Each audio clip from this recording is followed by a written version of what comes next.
for the Ravens quarterback Lamar Jackson, who missed the game last week with that hamstring injury, and the Ravens have a bye after this week's game against the Rams. The fact that there was no sign of Jackson at practice today, not an encouraging sign, and it looks like it'll be another week of Cooper Rush in a week in which there will be more Ravens missing, but there was some positive, encouraging news today. Kyle Hamilton and Ronnie Stanley both returned to practice today, offering some hope and encouragement that those two key players could be back for Sunday's game before the bye against the Rams. Just a rash of injury for those Ravens. More from Adam throughout the show. And as you heard Adam say, Field, no practice for Lamar. They do get a bit of help, hopefully, with Kyle Hamilton, Ronnie Stanley back. Any hope for the Ravens against the Rams this weekend? Very concerned. This Rams team, which, by the way, lost in very disappointing fashion last Thursday night, is going to come to Baltimore extremely disappointed after their defeat against the 49ers. I'm concerned because the offense had really no answers last week. Of course, the defense had zero answers. I thought that maybe last week the way that the Texans would approach the Ravens offense is we're going to stack the box and make Cooper Rush beat us with his arm. Believe it or not, they actually saw the Ravens did a lower percentage of stacked box runs for Derrick Henry than in the 5 or 4 weeks leading up to the first full game without Lamar Jackson. Like, they basically just said, you're just not good enough right now, even with Derrick Henry running the football between the tackles. They're really, really threatened by you. If you're looking for a confidence builder right now, Dan, it's your offense faces the Ravens defense or your defense faces the Ravens offense. Obviously, the Texans are a great defense. They're number one in points per game allowed so far this year. But because of the injury attrition, I just don't see it against this Rams team this weekend. Yeah, I see the Rams very much so winning this game. They're going to be able to run the football. We know this run defense struggles. Bad. This defense cannot get to the quarterback. You give Stafford time with this passing group and pass concepts designed, they'll be just fine. I'll say this about the Ravens. Just get to the bye week. I can make the claim that the bye week is more important than the game. Yeah. And that's crazy because you're sitting there 1-5. But get to the bye week, see how healthy you can get. Obviously, Lamar leading that way. And then figure out if you can realistically make a run. If you can find a way to win this game, that's absolutely sensational. But coming off of how you looked last week, it's really hard for me to try to think of a way. They got to get to the bye week. The division they play in helps right now because they have 2 games against Pittsburgh coming up, so they can potentially cover some ground. But they got to start playing good football. For sure. You know, we can sit here and talk about injuries all we want. There's a lot of teams that are dealing with injuries. Yeah. You have to start playing good football. You have to be fundamentally sound. You have to be in the places you're supposed to be on defense, whether you're a starter or a backup. You got to be able to maintain a block on the offensive side and complete passes on a consistent. Until Baltimore starts playing good football, we're not going to take them seriously when it comes to the playoff conversation. As far as we know, Derrick Henry is still healthy, and Derrick Henry was held to under 50 rush yards in 4 straight starts. That's his longest career streak. Feels like they got to find a way to get him the ball more, get him more success. He gets better as the game goes on, too. I'm imagining Patrick Mahomes, like, sniffing the air, like, I smell that defense. Okay, we know the Lions are an elite offensive team, leading the league in scoring and 5th in efficiency, but they're also a top-notch defensive team, ranking 2nd in defensive efficiency behind only the Vikings. Last year, only one team ranked top 5 in both offensive and defensive efficiency, and it was the Super Bowl champion Eagles. Pretty cool to see them get to full strength, getting Aiden Hutchinson back this year. Dan, what stood out to you about the Lions defense so far this season? Old school principles in a new era. They play defense in a way that not many teams in the NFL do. Number one, they are violent at the line of scrimmage, and they believe in rerouting. They're playing man coverage across the board, immediate reroute at the line of scrimmage. We don't see that from corners a lot. And then when they're playing man, they're often playing it together. Shallow cross from the slot. That safety cuts, that backside safety is looking to replace if necessary. That should be an 8 to 10 yard completion. It's 4 yards. Okay, then Hutch by himself. We have the overload away. T. Higgins and Jamar up top. They're going to go 1, reroute. Again, teams don't do that much. 2-man up top, and they're going to put that single corner by himself. Now it's 3rd and 15. They're funneling everything inside. We'll give up you an 8 or 9 yard completion, force a field goal. I love that. Here's that man-to-man again. Empty set. Kansas City's going to present this. Are we going to get a reroute at the line of scrimmage? Jam, 100% we are. That throws off the timing of the pass game. Just watch how the safeties play that vision, though. This isn't man-to-man, you're by yourself. It's man-to-man with always help. There's always somebody there that is playing off of the leverage. And I will ask you this. Find me a linebacker playing better than Alex Anzalone. Here's the deep cross. What's the corner do? Hey, safety, here it comes. Here it comes. Safety gets to cut the crosser. Corner up top replaces. Everybody has vision underneath. Anzalone's just waiting there because he knows that that ball has to get thrown off of that concept. Bang, pick.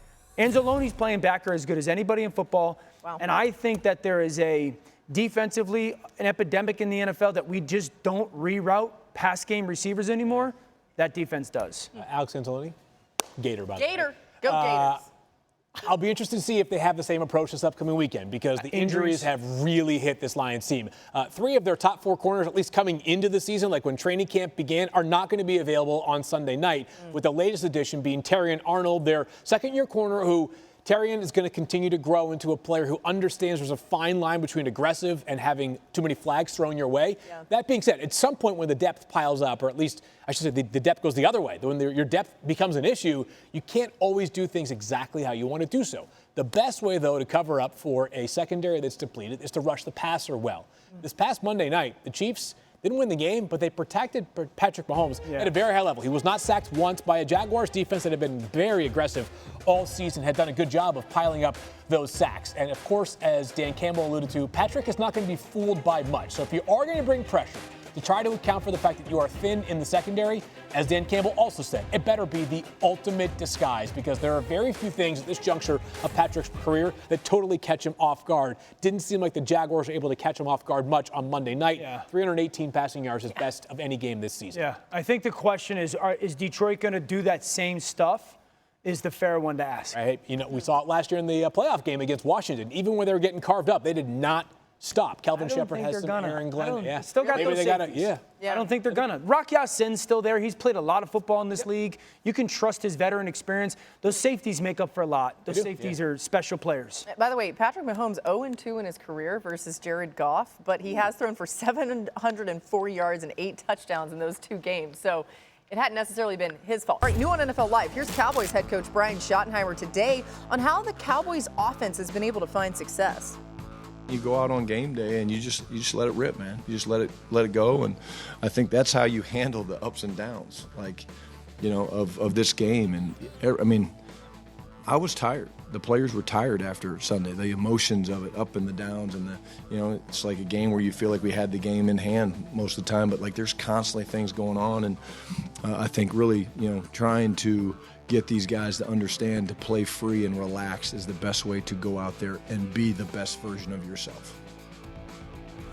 This reminds me of our philosophy for NFL Live. We just let it rip. We ride you just let it go. the lows. Yeah. There's not many lows. All right, time now for Insight versus Impact. This is a new segment we're really excited about. Field's going to dive into some smart moves that were made this offseason, so we're going to talk about that. And then Dan's going to show us how it's actually playing out on the field. So we're going to stay in Dallas, where the Cowboys made some moves this offseason. Field, they've got you impressed. Yeah, Laura, I think it's important in life to be able to understand that 2 things can be true at once, right? You can question the Micah Parsons trade, but still like a lot of what the Cowboys did besides that this offseason. They made a bet on Javonte Williams, a guy who'd been cast off after 4 years in Denver. He's a bust. Apparently not, because he's been one of the best running backs in all of the NFL. George Pickens, who they got for the cost of just 2 draft picks, none bigger than a 3rd-round pick, has been excellent, especially in the absence of CeeDee Lamb over the past few games.